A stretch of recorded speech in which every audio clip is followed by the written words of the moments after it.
Chers amis de la résistance iranienne, je vous adresse à tous mes salutations les plus sincères et j'exprime mon respect et ma gratitude à chacun et chacun d'entre vous.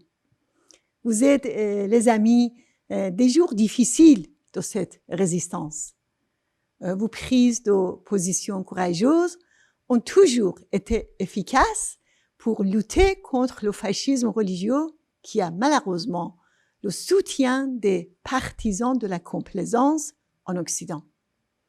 Ce régime va poursuivre la répression du terrorisme et sa quête de l'arme atomique jusqu'à jour de son renversement.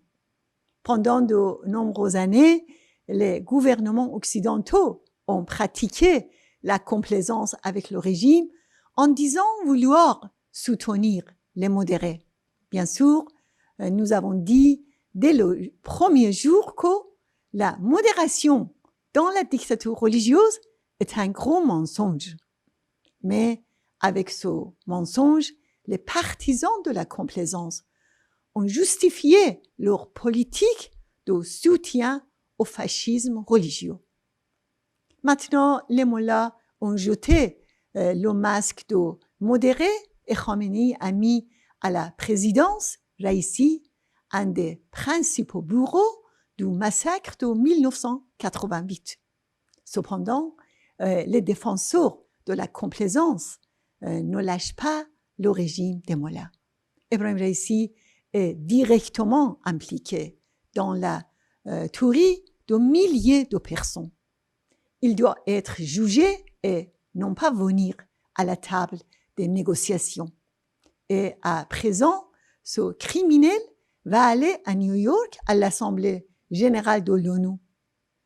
C'est une honte pour l'humanité que ce criminel, aux mains tachées de sang, de milliers de prisonniers innocents, parle à la tribune des Nations Unies.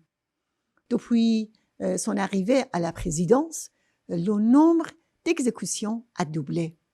La répression des femmes a pris de nouvelles dimensions et les arrestations de fidèles de diverses religions ont augmenté. Khamenei a sélectionné Raïssi pour faire barrage aux soulèvements sociaux contre les unités de résistance avec des exécutions et la répression. Mais ce plan a échoué. Ces derniers mois, le mouvement de protestation s'est poursuivi contre les prix élevés, le chômage, la pauvreté, la pénurie d'eau, l'oppression et la discrimination. Jamais le régime n'a été aussi faible. Mais même dans ces situations, les gouvernements occidentaux ont accordé l'impunité aux mollahs dans divers domaines. Khamenei, Raïssi et d'autres dirigeants du régime ont participé au massacre de 30 000 prisonniers politiques en 1988. Mais ils sont à l'abri des procès et des sanctions. En 2019, Khamenei a ordonné le massacre des manifestants. Au moins 1500 jeunes innocents ont été tués. Dans ce cas aussi, ils ont bénéficié de l'impunité. Les mollahs provoquent la guerre et commettent des crimes dans les pays voisins. Ils tirent des missiles et envoient des drones sur ces pays parce qu'ils sont à l'abri d'une réaction internationale sérieuse.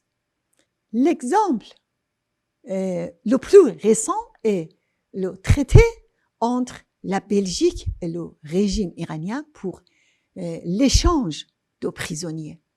Sur la base de ce traité, le gouvernement belge a l'intention de renvoyer un diplomate terroriste en Iran.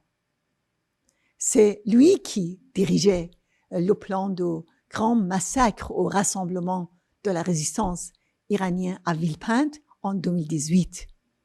Le traité dont le véritable objectif est la libération de ce terroriste a été approuvé pour cet échange honteux et la loi accorde l'impunité au terrorisme d'État des mollahs. Le résultat est clair.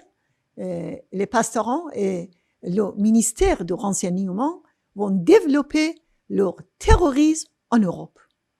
En Iran, chaque citoyen européen va devenir un otage potentiel à échanger avec des terroristes arrêtés.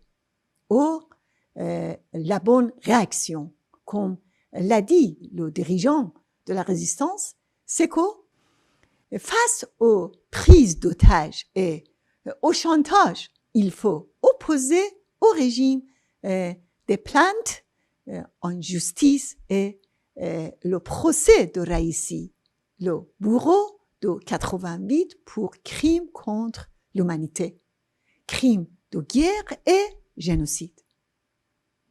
Il faut aussi demander si demain les mollahs font du chantage à tous les peuples d'Europe avec une bombe atomique, que fera l'Europe? Est-ce que l'Europe va se soumettre? Alors, où sont passées les leçons de la complaisance et de la guerre avec les nazis? Il est temps que les pays, en particulier en Europe et en Amérique, cessent de fermer les yeux sur les dizaines d'activités terroristes du régime. Il faut fermer les ambassades des mollahs qui sont des centres d'espionnage et de terrorisme.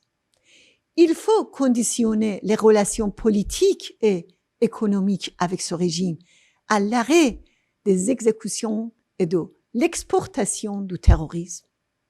Il faut inscrire sur la liste du terrorisme le ministère du renseignement et les pastorants, et il faut juger et expulser leurs agents et annuler leur nationalité européenne.